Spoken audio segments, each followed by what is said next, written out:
Halo semuanya, Assalamualaikum warahmatullahi wabarakatuh. Salam sejahtera bagi kita semuanya. Berjumpa lagi dengan saya Haris di channel YouTube Hariska Vlog Info Bansos. Pada kesempatan kali ini saya akan langsung menjawab dua pertanyaan sekaligus. Pertanyaan yang pertama nanti akan menanyakan terkait kemarin sudah disurvei itu apakah sudah masuk ke DTKS ya. Pertanyaan yang kedua, ada netizen yang mengaku PKH-nya sudah tidak cair sekitar 1 tahun ya. Tapi dicek itu masih aktif katanya. Itu solusinya bagaimana? Baik, kedua pertanyaan ini akan langsung saya jawab pada video saya kali ini.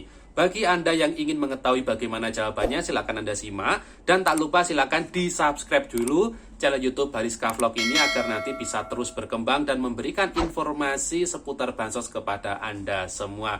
Baik keluarga Indonesia, Bapak Ibu sekalian, Sobat Netizen, dimanapun Anda berada, silakan Anda simak informasi berikut ini. Baik ya Sobat Netizen, langsung saja untuk pertanyaan pertama ya dari akun Rianto Pekor.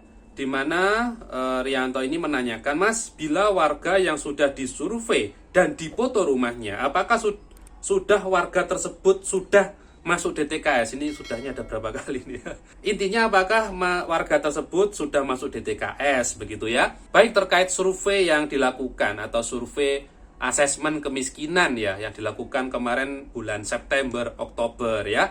Itu kami cek masih belum masuk ke DTKS ya. Jadi masih belum masuk.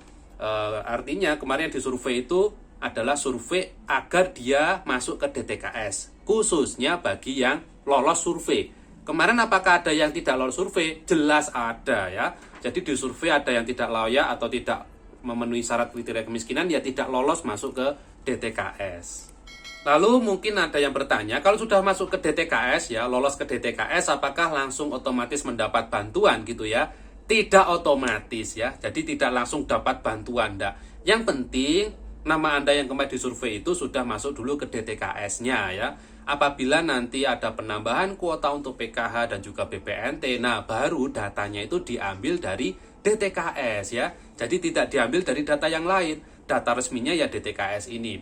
Sehingga kalau nama Anda sudah masuk DTKS, nanti ada peluang mendapatkan PKH ataupun BPNT ataupun bantuan yang lain. Jadi ada peluang ya.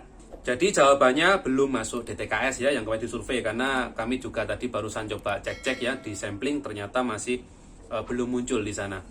Berikutnya langsung ke pertanyaan kedua dari akun No Riba. Ada komentar ya atau pertanyaan. PKH saya lebih dari 1 tahun tidak pernah cair lagi, tapi masih aktif. Bagaimana tuh solusinya Bang? Jadi begini ya, perlu diketahui oleh penerima PKH dimanapun Anda berada. Jadi sebenarnya kalau bantuan PKH itu tidak cair ya, sebenarnya kepesertaan PKH-nya saat tahap itu atau saat pencairan tahap tersebut itu artinya memang tidak aktif, sudah tidak aktif gitu ya. Jadi misal Anda PKH tahap 2, 3, dan 4-nya tidak cair, artinya tahap 2, 3, dan 4-nya itu PKH Anda tidak aktif dan Anda tidak sebagai penerima PKH di tahap itu. Tapi kalau nanti ke depan tiba-tiba bantuan PKH Anda cair lagi, ya Anda menjadi peserta PKH lagi ya. Jadi yang dimaksud aktif ini menurut saya adalah yang bantuannya cair. Yang bantuannya tidak cair ya bisa jadi kepesertaannya non-aktif di tahap itu atau tidak aktif di tahap tersebut ya. Jadi kalau sudah 1 tahun tidak cair itu sebenarnya perlu dicek dulu ini, dicek dulu kira-kira titik masalahnya ada di mana. Apakah karena gagal omspan, apakah karena pernah tidak transaksi ya, apakah memang karena dihapus dari kepesertaan bansos karena sudah mampu atau sejahtera, ataukah karena ada data dukcapil dengan bansosnya ada yang tidak padan sehingga bantuannya tidak cair ya. Jadi penyebab tidak cair bansos itu ada banyak faktor. Kira-kira Anda itu masuk yang mana ya gitu. Jadi apakah terhapus, apakah terblokir, apakah memang ada kendala lain sehingga PKH Anda itu tidak cair. Atau jangan-jangan tidak memenuhi syarat ya. Misal tidak ada komponen ataupun umurnya ya. Umurnya mungkin masih di bawah 40 tahun. Karena kebanyakan umur di bawah 40 bantuannya tidak cair. Jadi saat ini kita mudah bilangnya ya, kalau PKH-nya tidak cair atau BPNT-nya tidak cair, ya berarti saat pencairan tahap itu atau saat pencairan bulan itu Anda kepesertaannya tidak aktif gitu ya, gitu aja bilangnya. Jadi kalau masih bilang aktif terus PK-nya nggak cair itu nanti akan ambigu ya. keterangan aktif tapi kok nggak ada uangnya. Nah, kita sederhanakan saja, kalau uangnya tidak cair ya berarti tidak aktif kepesertaannya. Nanti kalau uangnya cair lagi ya berarti kepesertaannya aktif kembali. Karena kepesertaan PKH ya tiap bulan itu tidak pasti akan cair terus ya. Ada mungkin beberapa kendala yang mengakibatkan bantuan PKH Anda menjadi tidak cair karena suatu sebab. Karena ini kan sifatnya bantuan sosial ya, bukan upah bulanan yang pasti akan cair. Ini adalah bantuan sosial.